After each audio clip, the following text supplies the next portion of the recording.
J'occupe le poste de responsable de la communication à l'université Senghor, donc qui est opérateur direct de la francophonie. Donc nous sommes basés en Égypte à Alexandrie et nous avons donc Alexandrie c'est le siège principal et puis nous avons 14 autres campus un peu partout en Afrique, mais plus précisément en Afrique francophone. J'ai fait mes études à l'université de Lomé, plus précisément à l'Institut des sciences de l'information, de la communication et des arts, donc où j'ai appris vraiment les basiques de la communication. Ensuite, j'ai fait master donc en management des médias, donc je suis diplômé de l'école supérieure de journalisme de l'université de Lille. Mes missions, on peut les scinder en trois grandes catégories ou en trois grands pôles si on le veut. Donc le premier pôle, c'est vraiment gestion de la communication, définition des stratégies de communication sur tout ce qui est du ressort des partenariats. Donc tous les partenariats que l'université a avec des institutions ou avec des organisations telles l'AFD, par exemple, où il faut penser, par exemple, des projets, eh bien, moi, j'interviens sur l'élaboration des stratégies de communication sur ces projets que l'université a en partenariat avec des grandes agences que nous connaissons. Ça, c'est le premier pôle. Maintenant, le deuxième pôle, c'est vraiment la gestion de la communication euh, sur les campus. Donc, comme je le disais, l'UVC Senghor, le siège, c'est en Égypte, à Alexandrie. Et ensuite, nous avons 14 autres campus qui sont des démembrements de l'UVC Senghor, mais ce sont des campus qui sont en même temps indépendants. Donc, j'accompagne ces campus-là sur l'élaboration des stratégies de communication, toujours pour l'UVC Senghor, mais qu'il faut implémenter sur ces campus-là en fonction des réalités de ces campus.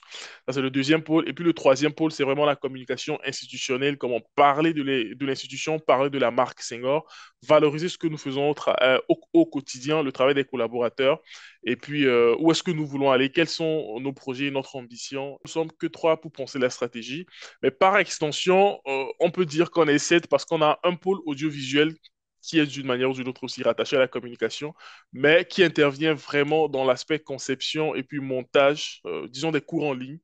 La communication en Afrique mérite d'être améliorée parce que la communication en Afrique rencontre beaucoup de problèmes. Et moi, le problème central, c'est le problème de professionnalisation des métiers de la communication.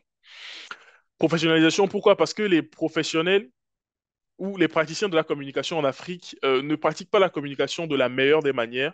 Donc, il va falloir déjà corriger cela. Et puis ensuite, il faudrait que les communicants arrivent à prendre la parole pour mieux parler de leur métier. Et comme cela, le métier sera plus connu.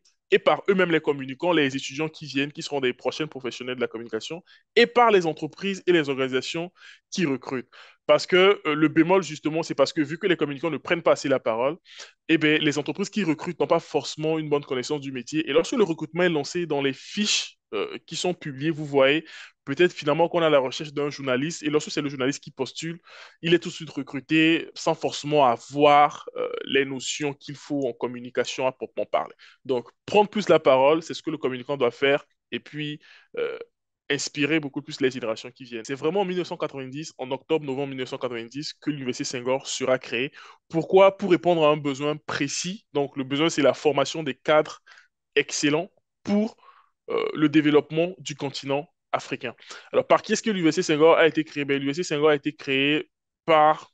ce sont les pères fondateurs du UVC Senghor, donc Léopold Sédar Senghor, ok, Maurice Druon, Boutros Boutros-Ghali, qui est lui-même égyptien, et puis René Jean Dupuy.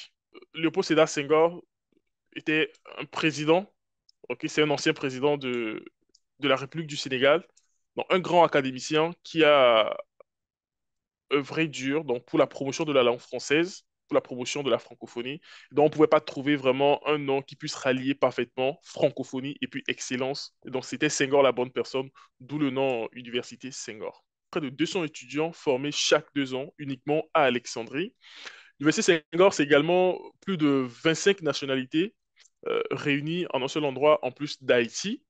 L'Université Senghor, c'est près de 100 personnes, parlons du personnel, d'accord, donc 100 personnes qui travaillent à ce que la mission de l'université se réalise, se concrétise. Et avant et après tout, l'Université Senghor, c'est un réseau de diplômés, donc plus de 3000 diplômés formés, plus de 3000 experts formés à destination de l'Afrique pour renforcer ou pour relever les défis du continent africain. Alors, on est parti d'un constat simple, c'est que au football, ben, les numéros 10, ce sont des meneurs, ce sont des grands joueurs qui mènent vraiment l'équipe et c'est généralement des capitaines. Et donc, nous, ici à l'Université Senghor, notre euh, valeur ou la valeur que nous défendons le plus, la mission même de l'université, c'est de former de jeunes cadres pour le développement du continent, mais former non seulement des cadres, mais des cadres excellents. Donc, nous faisons vraiment la promotion de l'excellence et c'est un peu ça notre ADN. Donc, cette campagne a été lancée, je pense qu'on va la garder, donc, qui va progressivement s'inscrire même et puis s'attacher à l'identité de marque de l'université. Donc, c'est dire qu'on est des 10. Donc, nous formons des 10. Donc, nous formons des meneurs pour le développement du continent africain et d'Haïti. Donc, nous formons des capitaines qui, une fois de retour dans leur pays, vont prendre en main le destin de leur pays et puis essayer de changer progressivement ce qui ne va pas. D'où le concept du 10. Tous les étudiants qui ont des t-shirts et derrière ces t-shirts, vous avez que le numéro 10, quoi. Donc, tout le monde, dès que vous êtes admis à l'Université Senghor, vous êtes par définition un 10. Pour moi, l'avenir de la francophonie ou la durabilité de la francophonie va s'inscrire dans la conjugaison de la langue française et puis des langues locales, parce que je me dis, la langue française, c'est vraiment le soubassement de la francophonie, quoi. C'est vraiment l'épine dorsale de la francophonie. C'est la langue qui nous permet de nous comprendre et puis de partager nos valeurs. Donc, conjuguer cette langue-là avec les langues locales des pays fera en sorte que la langue française ait beaucoup plus de valeur et puis beaucoup plus d'impact. Parce qu'il est prouvé quand même que les enfants arrivent à mieux assimiler les enseignements, du moins en Afrique, c'est pas pour l'Europe, mais du moins en Afrique, les enfants arrivent quand même à mieux assimiler les enseignements qui leur sont octroyés dans leur langue maternelle. Donc, il convient quand même de passer d'abord par la langue de base, la langue maternelle, la langue locale, et ensuite mélanger un peu le français par la suite. Comme ça, on est sûr d'avoir vraiment une francophonie durable. Je pense à Kani Alem, donc, qui est un écrivain, et je pense qu'il représente quand même déjà la francophonie dans certaines organisations ou dans certains événements internationaux.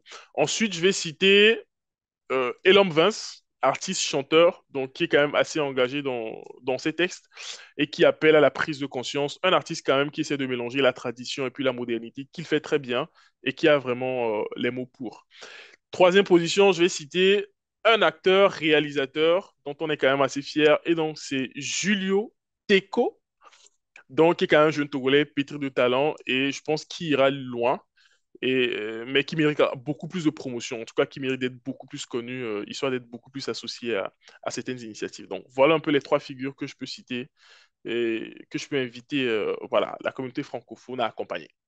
La beauté de la fête se reconnaît à la démarche de la chèvre ou du mouton.